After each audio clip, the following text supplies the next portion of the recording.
नमस्कार। बैठ जाइए भैया, बैठ जाइए। जैसा कि आपको सबसे पहले आपका यहाँ आने के लिए धन्यवाद।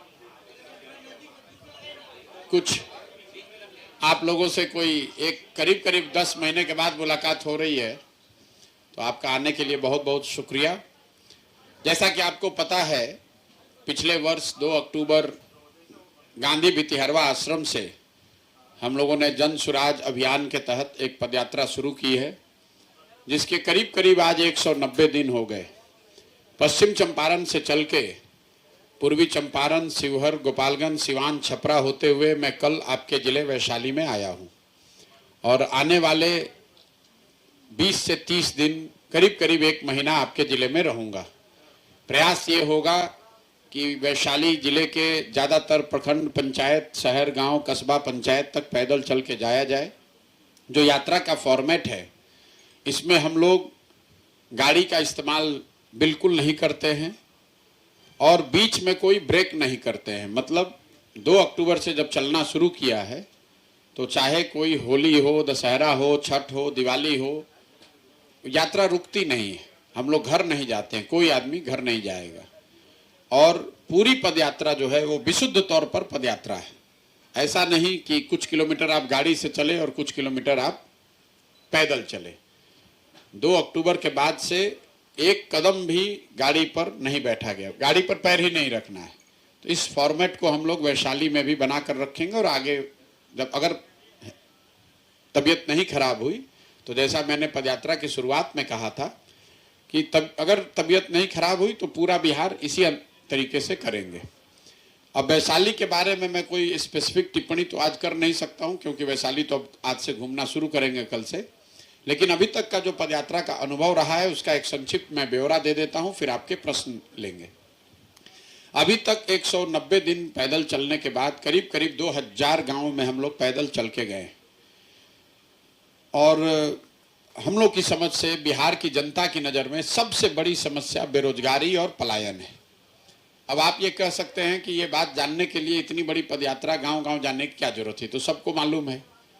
लेकिन पदयात्रा से में ये पता चलता है कि इस समस्या की विकरालता कितनी है। गांव के गांव नवयुवकों से खाली हैं। ज़्यादातर गांव में जहां अभी तक हम लोग चले हैं, उन गाँव में 40 से 50% युवा हर वर्ग के मजदूरी के लिए या पढ़ाई के लिए गांव से बाहर रह रहे हैं। गांव में हम लोग को बुजुर्ग मिलते हैं, महिलाएं मिलती हैं और छोटे बच्चे मिलते हैं। जो नवयुवक है वो बाहर ही है। कई लोगों को ये भी लगता है कि पलायन जो है ये गरीबों की समस्या है। यात्रा का मेरा अभी तक अनुभव है कि ये जितनी बड़ी समस्या गरीबों के लिए है, उतनी ही बड़ी समस्या आर्थिक तौर पे बेहतर समृद्ध लोगों के लिए भी है। क्योंकि गरीब आदमी जो बाहर जा रहा है वो शायद मजदूरी के लिए जा रहा है, मजबूरी में जा रहा है, मजदूरी के लिए। लेकिन जो लोग आर्थिक सामाजिक तौर पर समृद्ध हैं, मजबूत हैं, पलायन उनके लिए भी समस्या है, क्योंकि उनके बच्चों को भी पढ़ाई के लिए, नौकरी के लिए अपने परिवार को छोड़कर बाहर ही जाना है। तो इसका एक जो सामाजिक पहलू है कि बिहार में परिवार की जो एक अवधारणा है वही खत्म हो गई है। माता पिता, पति पत्नी, बाल बच्चे एक साथ रहें, ऐसा गांव में इक्का दुक्का ही परिवार है। जो लोग पढ़े लिखे नहीं हैं, नौकरी नहीं है, वो तो बाहर जा ही रहे हैं। जो लोग पढ़ लिख गए हैं, नौकरी पा गए हैं, वो भी बाहर जा रहे हैं। जिनके पास सुविधा है, उनके माता पिता भी इलाज के लिए बाहर जा रहे हैं। होली, दिवाली, दशहरा में परिवार के तौर पर जो गांव में लोग साथ में घरों में रहते थे, वो कॉन्सेप्ट ही, वो परिकल्पना ही धीरे धीरे खत्म हो गई है। ये बड़ी समस्या है। जैसे हम लोग 1 साल 1.5 साल के लिए पैदल चलने का संकल्प लेकर चले हैं, लोग बहुत बड़ी बात बता रहे हैं, भाई अपना घर परिवार छोड़कर चल रहे हैं। लेकिन अगर आप ध्यान से देखें तो बिहार के ज्यादातर परिवार की ये सच्चाई है कि उनके घर के लोग तो अपने परिवार को छोड़कर ही बाहर रह रहे हैं, साल साल भर, पूरे पूरे जिंदगी। जब तक आप जवान हैं, मजबूत स्थिति में हैं, शरीर से सक्षम हैं, तो आप बाहर ही रह के पलायन करके रोजी रोजगार के लिए काम कर रहे हैं। जब आप बूढ़े होते हैं तो आप घर आते हैं और आपके घर का जवान लड़का बाहर जाता है। तो अभी तक जो बात समझ में आई कि सबसे बड़ी समस्या रोजगार और पलायन है। इसी तरह बेरोजगारी जो है वो सिर्फ गरीबों की समस्या नहीं है। मध्यम वर्गीय परिवार जो हैं, जो किसान हैं, जो जिनके पास जमीन है, छोटे मोटे उद्योग व्यापार है, वो भी अपने बच्चों के रोजगार के लिए उतने ही परेशान हैं जितने गरीब लोग। दूसरी जो सबसे बड़ी समस्या लोगों ने बताई वो है किसानों की बदहाली। देखिए, अभी तक जो मेरी समझ में आई है बात, 190 दिन चलने के बाद, बिहार में किसानों की जो बदहाली है उसके 3 प्रमुख कारण हैं। पहला जो कारण है वो भूमि सुधार का न होना। बिहार में पिछले 75 साल में भूमि सुधार के दिशा में, लैंड रिकॉर्ड को स्ट्रीमलाइन करने के दिशा में कोई प्रयास नहीं हुआ है। उसकी वजह से बिहार में 60% लोग ऐसे हैं जिनके पास जमीन है ही नहीं। देश के, आपके ध्यान के लिए बता दूं कि देश के स्तर पर 38% लोग भूमिहीन हैं, बिहार में 60% लोग भूमिहीन हैं। और जो 40% लोग जिनके पास जमीन है, अगर उसका लैंड होल्डिंग आप देखिएगा तो आपको पता चलेगा कि उसमें 90%, मतलब करीब करीब 35 से 36 आदमी ऐसा है जिसके पास 2 बीघे से कम जमीन है।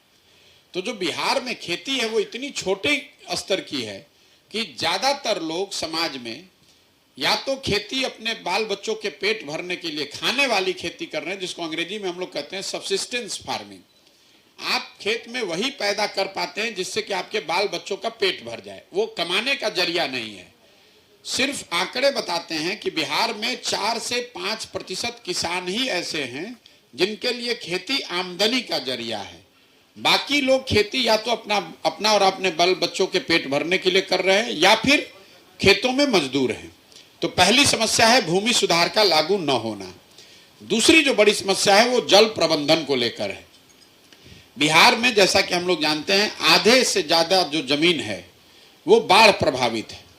हर जिले में कुछ प्रखंड, कुछ ब्लॉक ऐसे हैं जहां पर बाढ़ की समस्या है, और जो आधी जमीन बची हुई है उसमें करीब करीब 30 से 35% जमीन सूखे से प्रभावित है या पानी के जल जमाव से। जैसे छपरा सिवान में आप देखिएगा, चंवर की समस्या बहुत बड़ी समस्या है। पूरी जो खेत हैं, हजारों एकड़ जमीन में पानी लगा हुआ है, वो पानी निकलता ही नहीं है।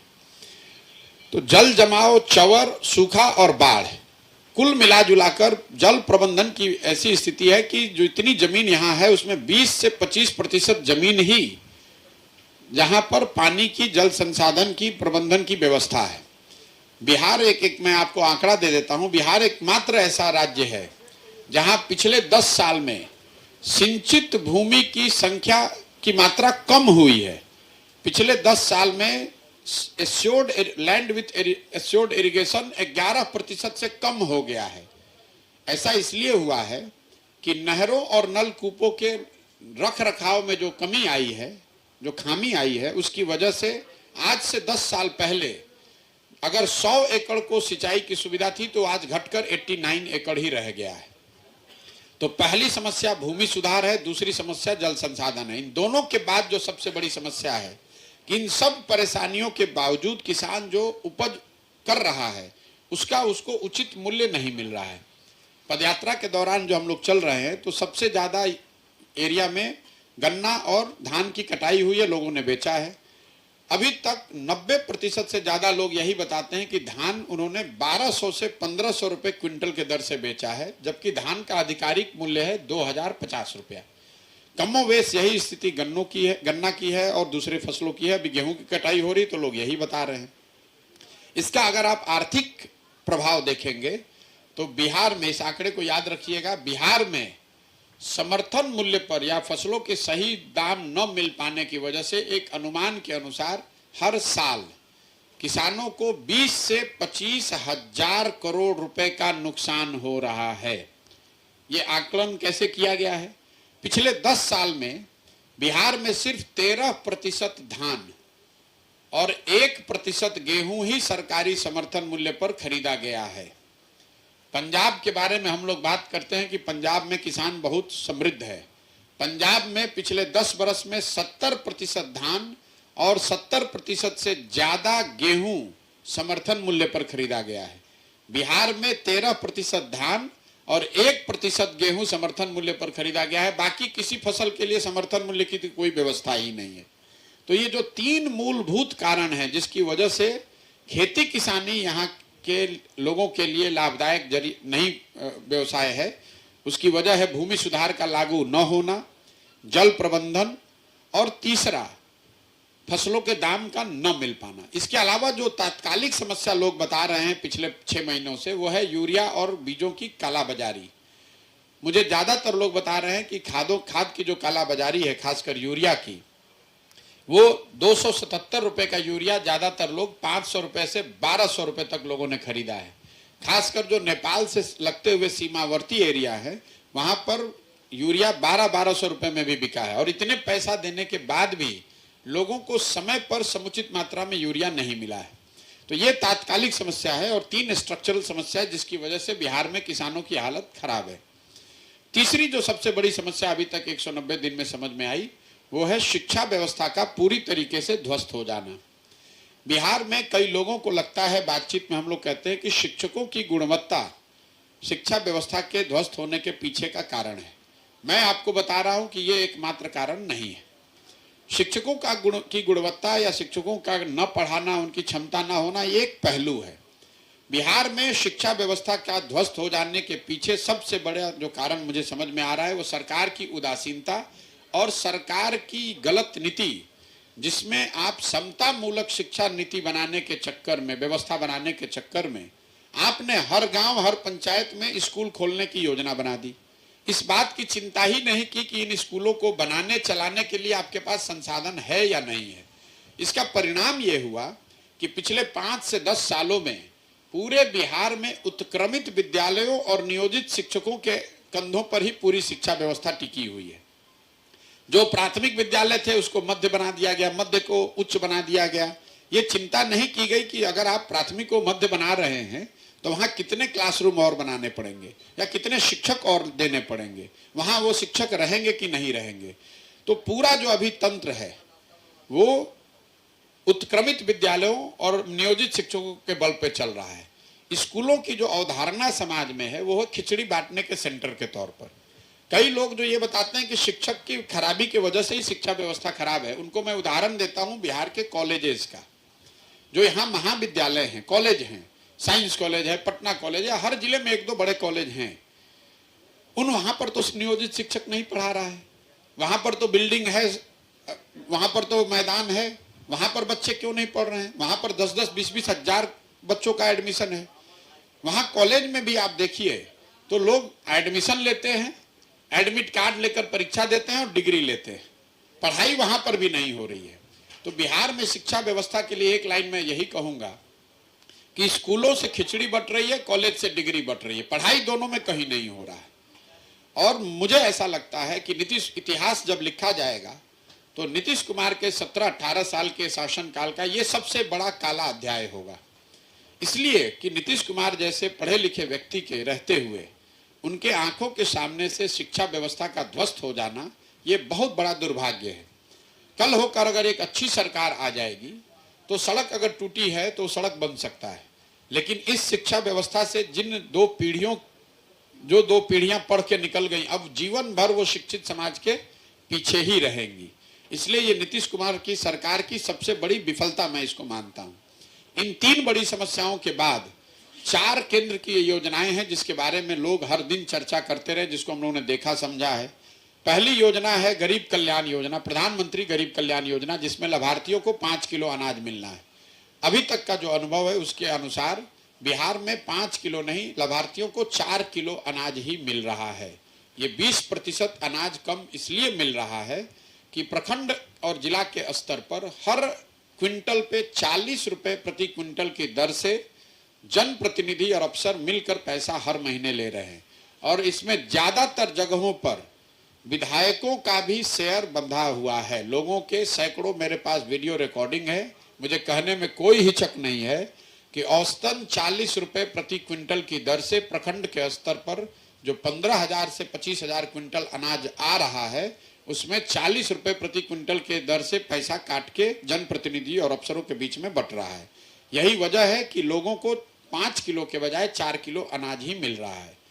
दूसरी जो सरकार की बड़ी योजना है केंद्र सरकार की, वो है स्वच्छ भारत अभियान, जिसमें बिहार के ज्यादातर डिस्ट्रिक्ट को आज से 2 साल पहले ओडीएफ घोषित कर दिया गया है। अभी तक 2000 गांव में चलने के बाद मेरा जो अनुभव है कि खुले में शौच आज भी बिहार के ज्यादातर गांवों की सच्चाई है। मैं वैशाली के विषय में नहीं कह सकता हूं क्योंकि मैंने भी चलना यहाँ शुरू नहीं किया है, लेकिन अभी तक जिन गांवों में मैं गया हूं कोई ऐसा जिला नहीं मिला है जहां पर खुले में शौच हर गांव में देखने को न मिला हो। ज्यादातर जगहों पर शौचालय बनाने के लिए लाभार्थियों से 2000 रुपए प्रति शौचालय लिया गया है। ये पैसा अधिकारियों ने लिया है, इसमें जनप्रतिनिधियों के बारे में शिकायत नहीं सुनी हमने।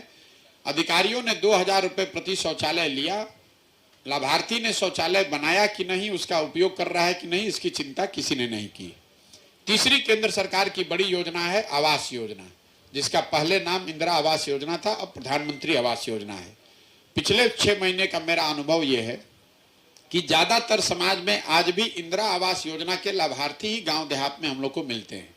प्रधानमंत्री आवास योजना में जिसमें लाभार्थियों को 1,40,000 करोड़ रुपया मिलना है, 1,40,000 रुपए प्रति लाभार्थी मिलना है, उसमें लोगों को 20,000 से 40,000 रुपए तक का घूस देना पड़ता है, तभी ये लाभ उनको मिलेगा।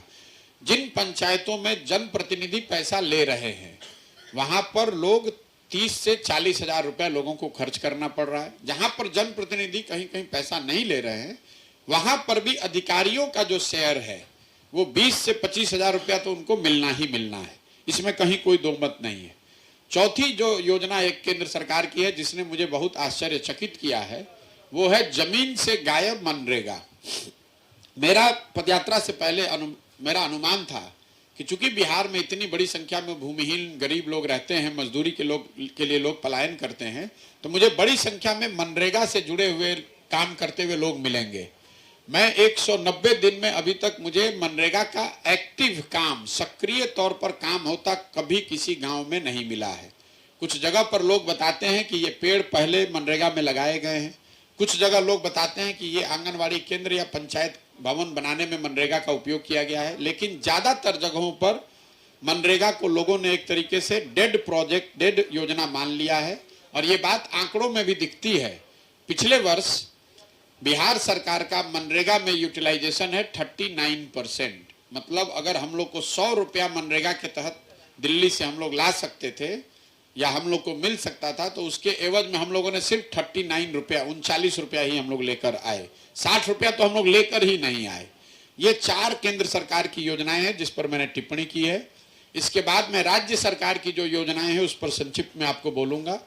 राज्य सरकार की जो योजना है 7 निश्चय की, जिसकी शुरुआत 2015 में हुई थी, उसकी सबसे प्रमुख योजना थी बेरोजगार युवाओं को मासिक सहायता। योजना ये थी कि 18 से 35 साल के हर बेरोजगार युवक को 1,000 रुपए प्रति माह की दर से उनको मदद दी जाएगी। इस योजना का एक भी लाभार्थी मुझे अभी तक नहीं मिला है। इसको लेकर ना समाज में कोई जानकारी है, ना पत्रकार बंधु कोई सवाल करते हैं। ये योजना शुरू ही नहीं हुई है। दूसरी बड़ी योजना थी स्टूडेंट क्रेडिट कार्ड, जिसमें अनुमान था कि बिहार में करीब करीब 1.25 करोड़ बच्चों को 12वीं के बाद पढ़ने के लिए बैंकों से सस्ते दर पर लोन मिलेगा ताकि उनको रोजगार वाली पढ़ाई करने में आसानी हो। इस योजना के इक्का दुक्का लाभार्थी हमको मिलते हैं। सरकारी आंकड़े भी बता रहे हैं कि 8 से 9 लाख लोगों को ही इसका लाभ पिछले 8-9 वर्षों में मिला है। इसको लेकर भी समाज में कोई जानकारी, चेतना, जागरूकता मुझे नहीं मिली देखने को। 2 योजना 7 निश्चय की जिसकी चर्चा हर जगह है, एक है नल जल योजना और दूसरा है नालियों गलियों के पक्कीकरण की बात। नल जल योजना में सरकारी वेबसाइट बताता है, सरकार का दावा है कि 2/3 नल जल योजना सुचारू तौर पे चल रही है। अभी तक जो हम लोगों ने देखा 2/3 से ज्यादा योजना नहीं चल रही है। 10 में 2-3 योजना ही चल रही है। जिलों में अलग अलग बात है। पश्चिम चंपारण और शिवहर जैसे जिलों में 100 में 90 नल जल योजना काम नहीं कर रही है। गोपालगंज, सिवान में 100 में 70 योजना काम नहीं कर रही है। छपरा में भी करीब 75 से 80 योजना काम नहीं कर रही है। वैशाली में जो स्थिति में देखूंगा आपसे साझा करूंगा। नल जल योजना में जो जमीन पर बात देखने को मिली, टेक्निकल जो परेशानी हो तो एक जगह है, जो भ्रष्टाचार हुआ वो उसका एक पहलू है। इन योजनाओं के नहीं चलने के पीछे एक जो सबसे बड़ा कारण समझ में आता है वो है उसके जमीन का स्वामित्व, मालिकाना हक। जब ये योजना बनाई गई है उस समय इस बात की चिंता नहीं की गई है कि जिस जमीन पर यह बनाया जा रहा है वो जमीन किसका है। तो ज्यादातर वार्ड सदस्य जो उस समय थे, जिनके कंधों पर जिम्मेवारी थी योजना बनाने की, उन्होंने या तो अपने ही जमीन में इसको बनवा लिया है या अपने रिश्तेदारों दोस्तों की जमीन में बनवा दिया। उस समय ये इंप्रेशन एक बना दिया गया कि जिसके जमीन में ये योजना बनेगी उसको कोई सरकारी नौकरी मिलने वाली है। हुआ ये है कि अब ज्यादातर वार्ड सदस्य चुनाव हार गए, तो उन्होंने एक तरीके से इसका स्वामित्व, मालिकाना हक सरकारी नल जल योजना का अपने पास ही रखा है, या उस तरह की व्यवस्था कर दी है कि वो चले ही नहीं। और अगर कहीं वार्ड सदस्य के अलावा किसी के जमीन में बना हुआ है तो वो व्यक्ति भी चाह रहा है कि अब ये चले ही नहीं जब तक हमको सरकारी नौकरी नहीं मिले। मुझे बहुतेरे ऐसे नल जल योजना वाले लोग मिले जो बजाबता इन पंप का इस्तेमाल कर रहे हैं शादी ब्याह में पानी बेचने के लिए। आप टैंकर ले जाइए, पैसा दीजिए, वो पानी पंप चलाकर पानी भर देते हैं, उसके बाद वो चलाते नहीं। मतलब लोगों ने कब्जा कर लिया है। इसके अलावा जो नाली गली के पक्कीकरण की योजना है, जो सबसे बड़ी योजना थी, उस समय अनुमान था कि इस योजना पर 2015 से 20 के बीच में 80,000 करोड़ रुपया खर्च किया जाएगा। उस समय जब 40,000 गांव में सर्वे किया गया था तो ड्रेनेज की समस्या बिहार में सबसे नंबर 1 समस्या निकल कर आई थी, नालियों की व्यवस्था। तो योजना ये बनाई गई थी कि हर घर के नालियों का पक्कीकरण किया जाएगा, उन नालियों को लाकर एक बड़े नाले में जोड़ा जाएगा और बड़े नाले से पानी का निस्तारण करने की व्यवस्था की जाएगी। गांव में जो अभी हम लोग देख रहे हैं, नाले जरूर बनाए गए हैं, लेकिन ये नाले सड़कों के किनारे बेतरतीब तरीके से बनाए गए हैं। घरों से के नालियों से उनको जोड़ा नहीं गया है। दूसरा, इन नालों को से पानी के बाहर निकालकर इसके निस्तारण की कोई व्यवस्था नहीं है। परिणाम ये हुआ है कि ज्यादातर ये नाले सड़कों के किनारे कूड़ेदान में तब्दील हो गए। वो पानी वहां एक बार आया, जम गया, कूड़ा जम गया, बंद हो गया। तो ये पूरी योजना में पैसा तो खर्च हुआ है, लेकिन नाली गली और उसके पक्कीकरण या ड्रेनेज की समस्या नहीं सुलटी है।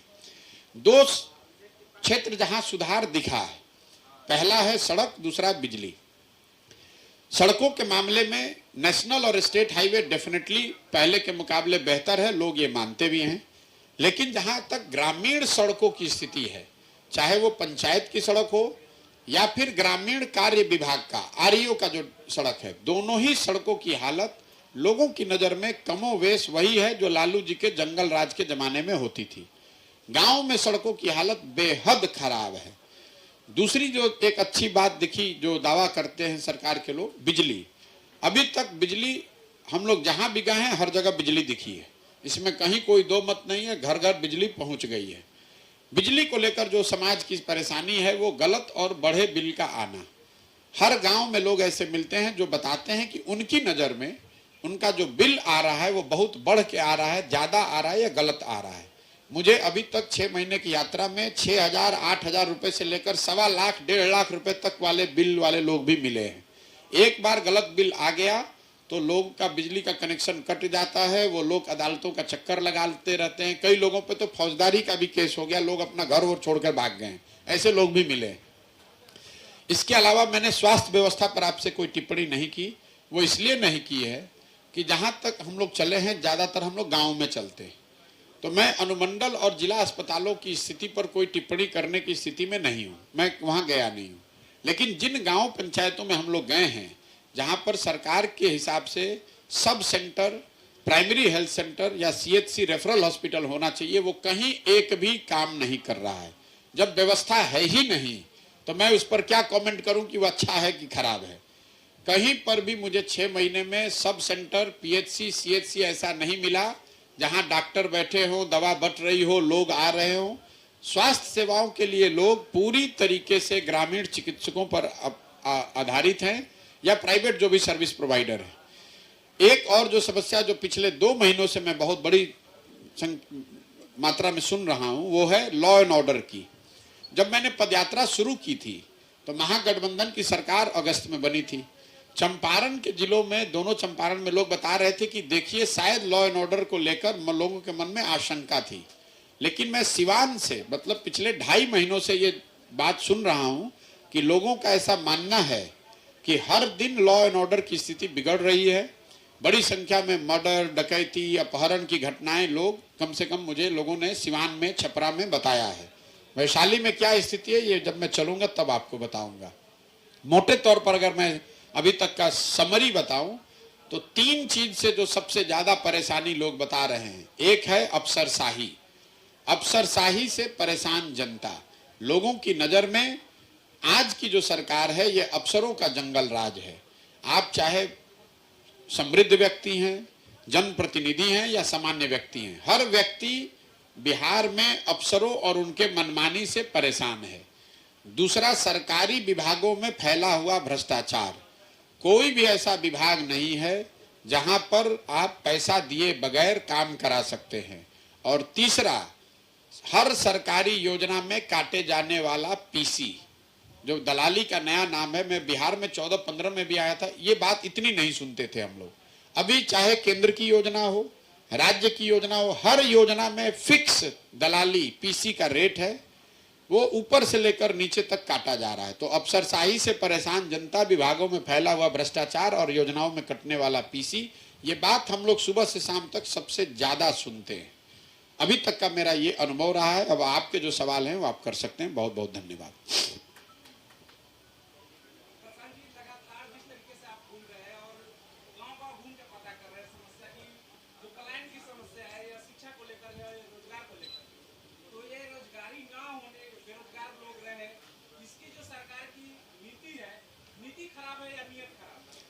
देखिए, मैं ये जो पूरा अभियान है, इस आप ये कहेंगे कि इन समस्याओं का निपटारा कैसे होगा।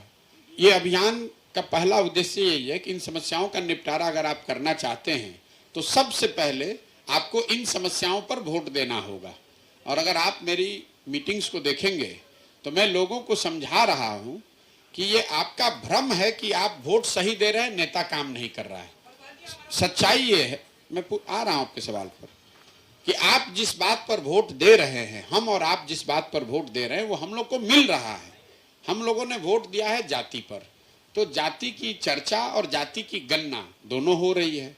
आपने हमने वोट दिया है राम मंदिर के नाम पर, तो बिहार में सड़क बने न बने, गली नाली बने, स्कूल बने न बने, राम मंदिर तो बन ही रहा है। आपने वोट दिया है 5 किलो अनाज के लिए, तो बिहार में कितना भी भ्रष्टाचार है तो 1 किलो चोरी करके 4 किलो अनाज मिल ही रहा है। आपने वोट दिया है बिजली आने पर, तो हर घर में बिजली आ ही गई है, भले बिल ज्यादा आ रहा है। आपने वोट दिया है मोदी जी का सीना देखकर, मोदी जी का चेहरा देखकर, तो मोदी जी का फुला हुआ सीना और उनका चमकता चेहरा आपको हमको अखबारों में और टीवी में रोज देखने को मिल ही रहा है। आपने हमने गुजरात में विकास की कहानी को सुनकर वोट दिया है, तो गुजरात में विकास हो ही रहा है, वहां फैक्ट्री लग रही है और उसका प्रमाण यह है कि बिहार से लाखों लोग जाकर वहां मजदूरी कर ही रहे हैं। तो जन सुराज का जो पूरा प्रयास है कि आपको ये बताएं कि जिस चीज पर आप वोट दे रहे हैं वो आपको मिल रहा है। अब आपकी समस्या शिक्षा और रोजगार है, तो आप शिक्षा और रोजगार पर वोट देंगे तो वो भी आपको मिलेगा। पहली बात, आप जड़ को समझिए। अगर आप 500 रुपया लेकर मुखिया को वोट देंगे तो स्वाभाविक तौर पर मुखिया आकर चोरी करेगा। फिर इस बात की विवेचना का मतलब नहीं है कि मुखिया कम चोर है या ज्यादा चोर है। चोरी की शुरुआत उस दिन हो गई जिस दिन 500 रुपया लेकर आपने मुखिया को वोट दिया। तो जन सुराज का पहला उद्देश्य यह है कि लोगों को यह समझाया जाए कि आप अपने और अपने बच्चों के भविष्य के लिए, उनके शिक्षा और रोजगार के लिए वोट दीजिए। जिसको देना है दीजिए, लेकिन वोट आप अपने बच्चों का चेहरा देखकर दीजिए, किसी दूसरे विषय पर मत दीजिए। आपने कहा कि यहां बेरोजगारी क्यों है। बेरोजगारी यहां इसलिए है कि यहां आपको ऐसा लगता है, लोग ऐसा बताते हैं कि उद्योग नहीं है, लोग ऐसा बताते हैं कि यहाँ खनिज नहीं है, कुछ लोग बताते हैं कि लॉ एंड ऑर्डर है, कुछ लोग बताते हैं कि समंदर नहीं है। ये सारी बेकार की बात है। देखिए, अगर गन्ना के 30 से ज्यादा मिलें बंद हैं चंपारण और सारण प्रमंडल में, तो उसके लिए किसी खनिज संपत्ति की तो जरूरत है नहीं। वो मिल तो पहले से थे, वहां उसके लिए गन्ना चाहिए, गन्ना हो ही रहा है। लोग बता रहे हैं कि यहाँ समंदर नहीं है, तो आप हमको बताइए तेलंगाना में कौन समंदर है, पंजाब हरियाणा में कौन समंदर है, वहां पर तो बहुत उद्योग लगे हुए हैं।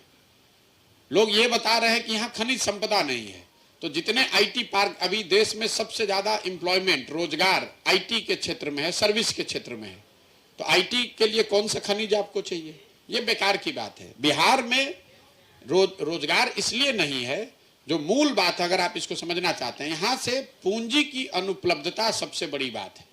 आप और हम लोगों के पलायन की बात कर रहे हैं, हम लोग यहां से पढ़े लिखे लोगों की पलायन की बात कर रहे हैं। हम लोग यहाँ पूंजी के पलायन की बात नहीं कर रहे हैं। मैं आपको एक आंकड़ा दे देता हूं, क्योंकि इसकी चर्चा ना कहीं होती है ना कोई करता है। देखिए, स्वरोजगार के लिए, उद्योग धंधे के लिए सबसे ज्यादा जरूरी है पूंजी का होना।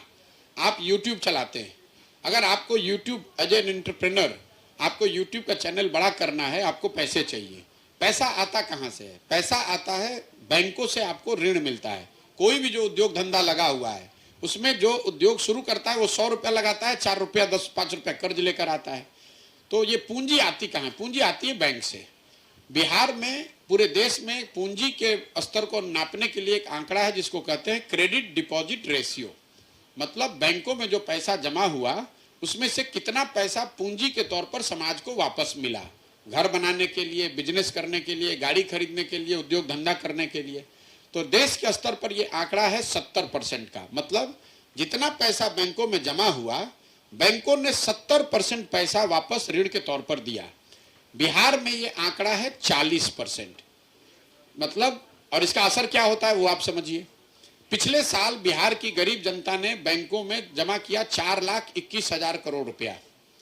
बिहार में अगर सीडी रेशियो होता 70, राष्ट्रीय औसत के बराबर, तो लोगों को यहां ऋण मिलता 2,80,000 करोड़ रुपया।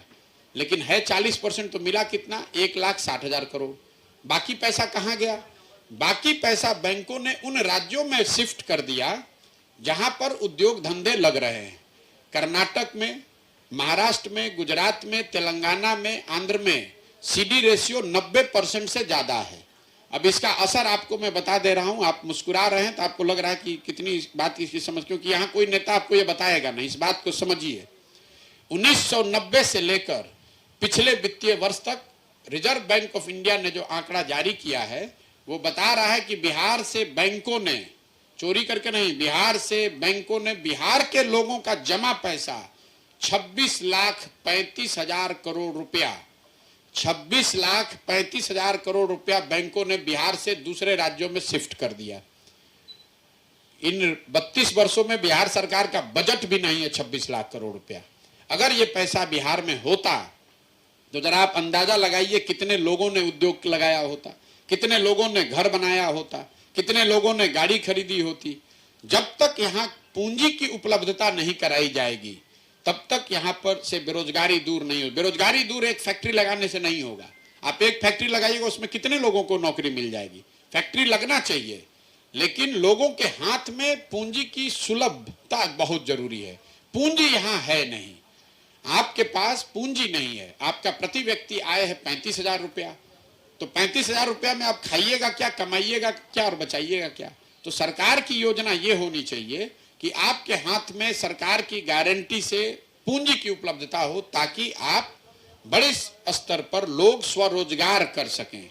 कोई गाड़ी खरीदेगा, कोई मछली का व्यापार करेगा, कोई अंडा का व्यापार करेगा, कोई डेयरी फार्म खोलेगा, कोई यूट्यूब चैनल खोलेगा, वो जरूरी है।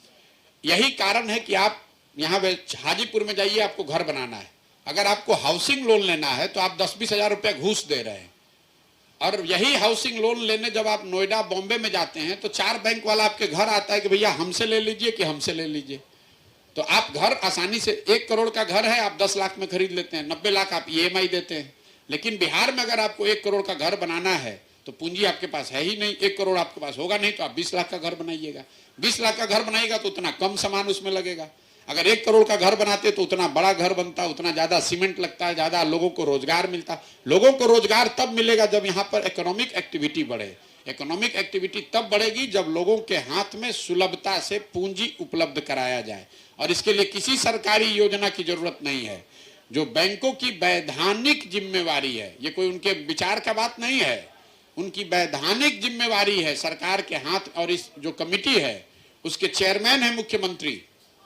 अगर मुख्यमंत्री चाहें तो बैंकों का, सरकार चाहे तो लाइसेंस कैंसिल कर सकती है कि आप बिहार में पैसा जमा करा रहे हैं और इस पैसे को ले जाकर महाराष्ट्र में, गुजरात में लोन दे रहे हैं, तो बच्चे भी हम लोग के जाकर वहां मजदूरी, हम लोग के पैसे से गुजरात में फैक्ट्री लग रही है और उन्हीं फैक्ट्रियों में बिहार के बच्चे जाकर मजदूरी कर रहे हैं, तो सुधरेगा कैसे? तो जैसे डॉक्टर, इंजीनियर, अधिकारी मुख्यमंत्री की बात नहीं सुन रहा है, सरकार की बात नहीं सुन रहा है, उसी तरीके से बैंक के अधिकारी भी ये बात नहीं सुन रहे हैं कि भाई आपको 70% पैसा बिहार के लोगों को देना ही देना है। और दुखद बात यह है कि समाज में इसकी ना समझ है, न कोई इसकी चर्चा कर रही। मैं आपसे आग्रह करूंगा कि अगली बार किसी नेता से मिलिए, खासकर सरकार से किसी नेता से, तो उनसे पूछिए कि सीडी रेशियो क्या है इसका। अगर आप पिछले 30 वर्ष में आकलन पढ़िएगा तो 1990 में जब लालू जी मुख्यमंत्री बने तो बिहार में सीडी रेशियो था 38%। लालू जी के जंगल राज की वजह से वो घटता घटता हो गया 23%, और वो 17 साल में 23 साल से बढ़कर हुआ है 40%। वो सारे चीजों का एक ही मानक है, लॉ एंड ऑर्डर ठीक है कि नहीं, इकोनॉमिक एक्टिविटी हो रही, सीडी रेशियो वो दिखाता है कि वो सारे चीज ठीक। लॉ एंड ऑर्डर खराब होगा तो सीडी रेशियो अपने आप नीचे चला जाएगा। तो उस रेशियो को अगर सुधार दिया जाए तो बिहार में हर साल 2 लाख करोड़ रुपया बिहार के लोगों का पैसा आने लगे। किसी बाहर के पैसे की बात बाद में की जाएगी। 2 लाख करोड़ रुपया जो हम और आप बचा रहे हैं, ये पैसा बिहार में लगने लगे तो उससे बहुत बड़ी इकोनॉमिक एक्टिविटी शुरू हो सकती है। उससे रोजगार और बेरोजगारी की संभावना खत्म हो सकती है। ये मेरी सोच है, और देश भर के विशेषज्ञों से, देश विदेश के विशेषज्ञों से बात करके मैंने ये बनाया है कि बिहार में बेरोजगारी को दूर करना है तो सबसे पहले इकोनॉमिक एक्टिविटी को बढ़ाना होगा, और उसके लिए पूंजी की सहज उपलब्धता एक बड़ा प्रभाव उसका हो सकता है। देखिए, जब लोग सरकार पर कहीं ना कहीं अकाउंटेबिलिटी नहीं है, सरकार को मालूम है कि ये काम हो चाहे नहीं मुझे वोट मिलता रहेगा। नियत खराब है कि नीति खराब है उसकी बात नहीं, एक तो उनकी समझदारी नहीं है और उन पर दबाव नहीं है। लोकतंत्र में 5 वर्ष का नियम क्यों बना हुआ है? इसलिए बना हुआ है कि 5 वर्ष में आप पर यह दबाव रहे कि अगर आप काम नहीं करेंगे तो जनता आपको हटा देगी। जब लोगों को यह लग जाएगा कि मैं काम करूं या न करूं, जाति के आधार पर, धर्म के आधार पर मैं जीत कर आऊंगा ही आऊंगा, तो इसीलिए लोग काम नहीं कर रहे हैं। जो भाजपा के सांसद हैं वो क्या कह रहे हैं, भैया कुछ हो वोट मोदी के नाम पर हमको मिल ही जाएगा, तो इसलिए वो काम नहीं कर रहे। अगर आपको कोई ये बता दे कि आपको परीक्षा में 90% नंबर आएगा ही आएगा, तो आप कितनी पढ़ाई करेंगे? जो मन होगा पढ़िएगा, जो नहीं मन होगा नहीं पढ़िएगा।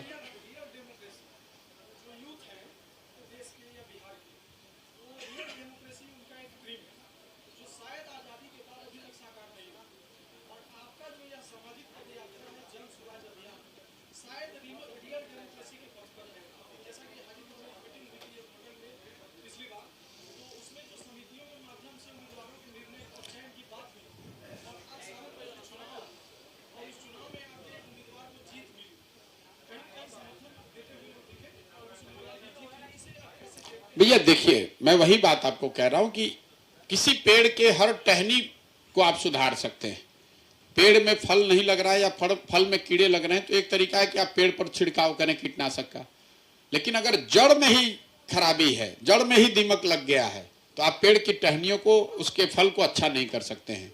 तो जड़ में ये बात है कि जो जड़ हम लोग समझ रहे हैं कि जिस दिन जनता जागरूक हो जाए, लोग ये समझ जाएं, जिस चुनाव का आप जिक्र कर रहे हैं वो एक एमएलसी चुनाव का जीतना हारना कोई बहुत बड़ी बात नहीं है। मेरी समझ से बड़ी बात यह है कि उस चुनाव में वोटर वो है जिसको भाजपा ने, महागठबंधन ने वोटर बनाया है। आप जानते हैं कि एमएलसी टीचर वाले चुनाव में जो लोग एक बार जीतने लगते हैं वो 30-30 साल वही चुनाव जीतते हैं, इसलिए कि वोटर वही बनाते हैं। तो वोटर बनाया महागठबंधन ने, वोटर बनाया भाजपा ने। जिस सज्जन के दुखद मृत्यु की वजह से वो उपचुनाव हुआ, तो लोग ये समझते हैं कि भाई जिसकी मृत्यु हो जाए तो सहानुभूति का लहर उनके फेवर में रहेगा। उन्हीं के लड़के चुनाव लड़ रहे थे। और बिहार में हम लोग ये भी कहते हैं जाति और धर्म। मुसलमान कोई कैंडिडेट चुनाव लड़ रहा था, जिस दिन चुनाव हो रहा था उस दिन बिहार में 3-4 जगह से दंगों की रामनवमी में घटना हुई है। उसके बावजूद उस व्यक्ति को लोगों ने धारा के विपरीत जाके, एक ऐसे व्यक्ति को जिसको शिक्षक नेता के तौर पर कोई नहीं जानता है, एक ऐसे व्यक्ति को जिसने वोटर नहीं बनाया है, एक ऐसा व्यक्ति जो मुसलमान समाज से आता है, उसको सारण और चंपारण प्रमंडल के तमाम बुद्धिजीवी शिक्षकों ने मिलकर जिताया है। ये बड़ी घटना है। किसी एमएलसी का जीतना नहीं जीतना उससे क्या होता है? उससे कोई हम देखिए, पहले मैं आपको बताऊं, ये शब्द प्रयोग इस तरह के मैं कभी करता नहीं हूं। आप एक पदयात्रा करके 4 कदम पैदल चल के गांधी नहीं बन सकते हैं, कुछ चुनाव जीतकर आप चाणक्य नहीं बन सकते हैं। ये सदियों में, ये लोग महामानव हैं, सदियों में कोई एक पैदा हुआ है। हम लोग जैसे साधारण व्यक्ति उनके बताए हुए रास्ते पर चलने का प्रयास कर सकते हैं। कितना चल पा रहे हैं, नहीं चल पा रहे हैं, तो समाज को तय करना है।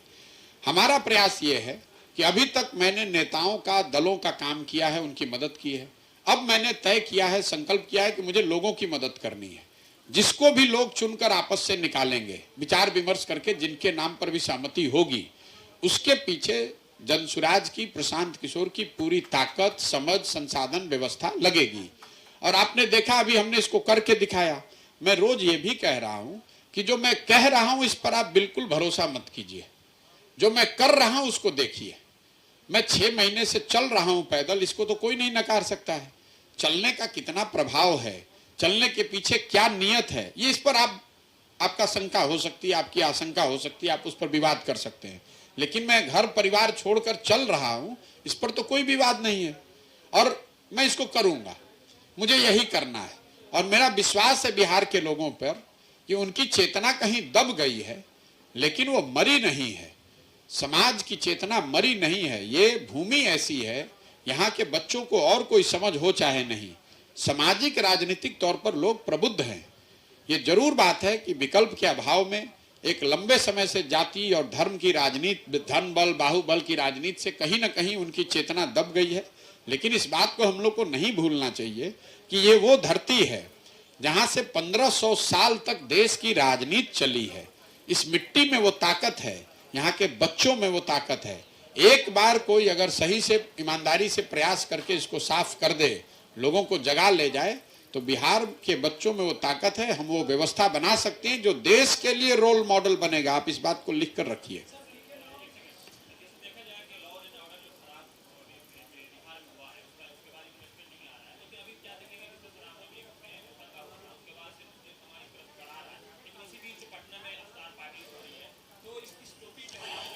भैया देखिए, ऐसा है, समाज इन बातों को समझता है। पूरा ये जो अभियान है वो इस बात पर निर्भर है, इस बात पर बेसिस बनाया गया है कि समाज को समझ है, वो कह पाए न कह पाए।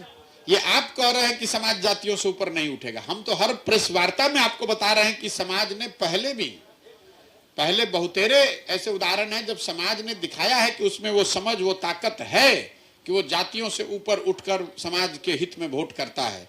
जरूरत इस बात की है कि वो प्रयास किया जाए। अगर मैं समाज को नहीं समझा पा रहा हूं तो गलती मेरे प्रयास में है, न कि समाज में। मैं उसका कोई नोटिस भी नहीं लेता हूं भाई। एक और आप इफ्तार पार्टी कर रहे हैं और एक और आपके कैंडिडेट को उसी समाज के लोग वोट नहीं कर रहे हैं। इफ्तार पार्टी जितना करना है करते रहिए।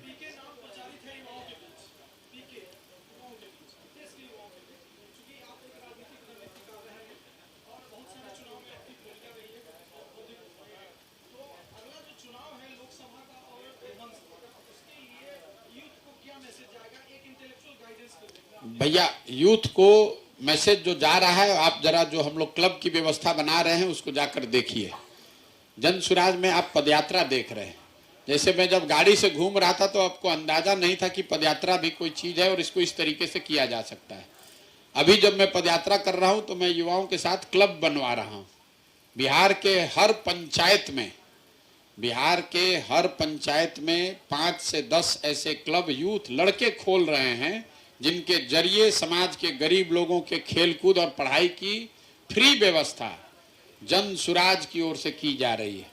और आप अभी देखिएगा, जब मैं पदयात्रा करके निकलूंगा तो अगर मान लीजिए वैशाली में 300 पंचायत है तो कम से कम 1500 ऐसे पंचायत क्लब खुला। हर क्लब में 100 लड़के मिलकर एक क्लब बना रहे हैं। भैया सारे क्लब खुले हुए, जाकर देखिए आप। अगर एक क्लब में 100 लड़के हैं और 1500 क्लब है वैशाली में अगर बन गया तो आप गुणा गणित करने, आपकी ज्यादा समझ है। आप देख लीजिए कि यूथ क्या कर रहा है। कल मैं यहां आया हूं तो मैंने तो कोई संगठन बनाया नहीं है। जनसुराज का तो कोई संगठन, कोई पार्टी है नहीं। जितने लोग आते हैं उनसे आप पूछ लीजिए, अगर किसी को 1 रुपया भी हमने दिया हो कि भाई आप गाड़ी से या मोटरसाइकिल से हमारे कहने पर आइए, तो जो लोग वहां रोड पर खड़े थे, आपने देखा कि कौन लोग खड़े थे। वो कोई हमारे बस में लाए हुए लोग तो थे नहीं। हम लोग तो 10 लोग आते हैं तो हम 10 आदमी के साथ चलते हैं। और आप देखिएगा कि आपके जिले में भी कई दिन आपको दिखेगा कि मैं 10-20 आदमी के साथ ही चलता हूं। जितने लोग आ जाएं उनका स्वागत है, हम किसी को बुलाते नहीं।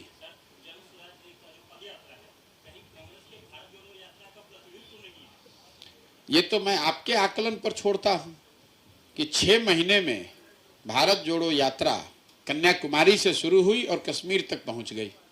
लोगों ने उसको पूरा भी कर लिया। और मैं इतना बड़ा बेवकूफ़ हूं कि मैं 6 महीने से ज़्यादा चल रहा हूं, 4 ही 5 ही जिला चल पाया हूं। तो हमारे जैसे आदमी की तुलना आप अगर करेंगे, हम लोग बहुत छोटे व्यक्ति हैं और बहुत छोटा प्रयास कर रहे हैं। हमारा प्रयास गांव-गांव जाना है। हमारा प्रयास पदयात्रा में किलोमीटर पूरा करना नहीं है। इसमें न किलोमीटर की बाध्यता है, न समय की बाध्यता है। मेरा प्रयास है कि समाज को जाकर सबसे निचले स्तर पर समझाना, जगाना है। पदयात्रा उसका सिर्फ माध्यम है। मैंने जब पदयात्रा शुरू की थी तो आप लोगों को बताया था कि 3500 किलोमीटर चलेंगे। अभी 5 जिलों में ही हम 2000 किलोमीटर चल लिए।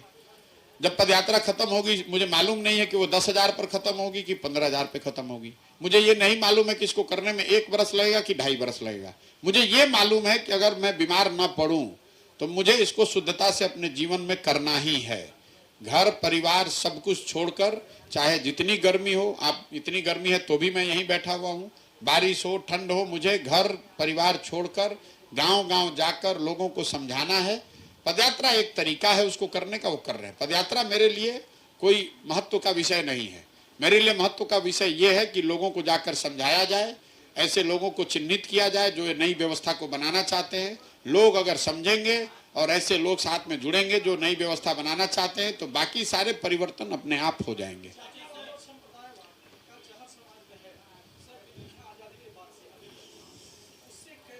अब भाई फिर आप वही सवाल कर रहे हैं जो आपके सामने दिख रहा है। आप मेरे से पूछ रहे हैं कि जाति और संप्रदाय से कैसे निपटेंगे, और ये सवाल आप 1 साल से आप देख रहे हैं। अरे मेरे भाई छोड़िए ना, लोग तो वो बात करते हैं जो उन्होंने पीछे देखा है, उनको आगे का थोड़ी ना जानकारी है। मैं पिछले 6 महीने से चल रहा हूं। आपने जन सुराज में किसी जाति की बात सुनी? आपने ये सुना कि किसी जाति के लोगों ने कहा कि हमारे गांव में मत आइए? आपने ये सुना कि किसी धर्म के लोगों ने कहा कि जन सुराज ने मुस्लिम कैंडिडेट खड़ा किया है, ये इनको हटाया जाए? हमारे यहाँ हर जाति, हर समाज के लोग आ रहे हैं, हर वर्ग के लोग आ रहे हैं।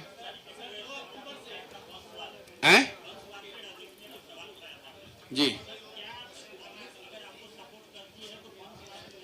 मैं देखिए, वंशवाद जो है ये मुझे ऐसा लगता है कि लोकतंत्र के लिए घातक है, एक तरह से कोढ़ है। लेकिन ये भी हम लोग मानते हैं कि ये समाज की सच्चाई है, आज की राजनीतिक व्यवस्था की सच्चाई है। 1952 में एक आंकड़ा याद रखिए, 1952 में जब पार्लियामेंट बना पहला, उसमें 2/3 से ज्यादा सांसद वो 50 वर्ष से कम आयु के थे। सुनिए, मेरी बात सुन लीजिए। अरे आप बात ही नहीं सुनिएगा, किसी चीज को, विषय को समझे बगैर। ये 2020 के जमाने मोड में आप लोग रहते हैं।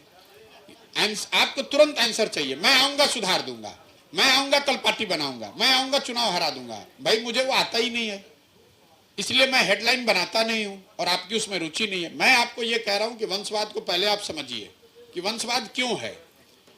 नीतीश कुमार तो वंशवाद नहीं कर रहे हैं, लेकिन जदयू में पार्टी का नेता वही बनेगा जिसको नीतीश कुमार चाहेंगे। गलती लालू यादव, सोनिया गांधी, मुलायम सिंह यादव में नहीं है कि वो वंशवाद कर रहे हैं, अपने बेटे को बढ़ा रहे हैं। अगर उनकी जगह मैं बैठूंगा तो मैं भी आपके बेटे और अपने बेटे में मैं अपने आप को ही बैठाऊंगा। नीतीश कुमार का एग्जाम्पल आप देख लीजिए, उनका बेटा तो नहीं पॉलिटिक्स में है, लेकिन फिर भी अपने दल में वो उसी को बना रहे हैं नेता जो उनके मत का हो।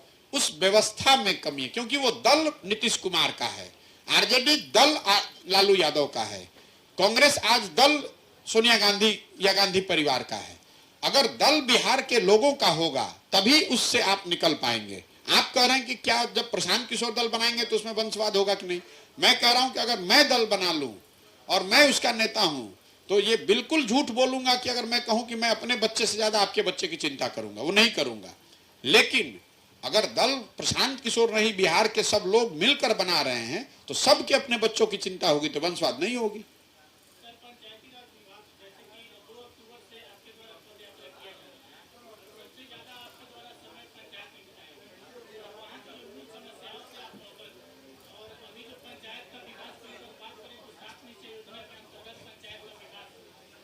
सारा भैया योजना की स्थिति क्या है गांव पे, तो मैंने शुरू में आपको बता दिया। भैया घोर भ्रष्टाचार इसलिए है कि आप और हम लोग भ्रष्ट लोगों को चुनकर ला रहे हैं। फिर आप बेकार बात समझ रहे हैं।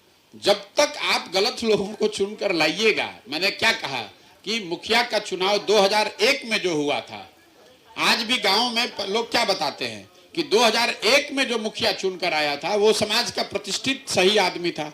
आज जो मुखिया चुनकर आ रहा है वो सीधी उसकी प्रायोरिटी ये है कि कितना पैसा कमा के लाए। सब फंसेंगे। ठीक, बहुत बहुत धन्यवाद भैया।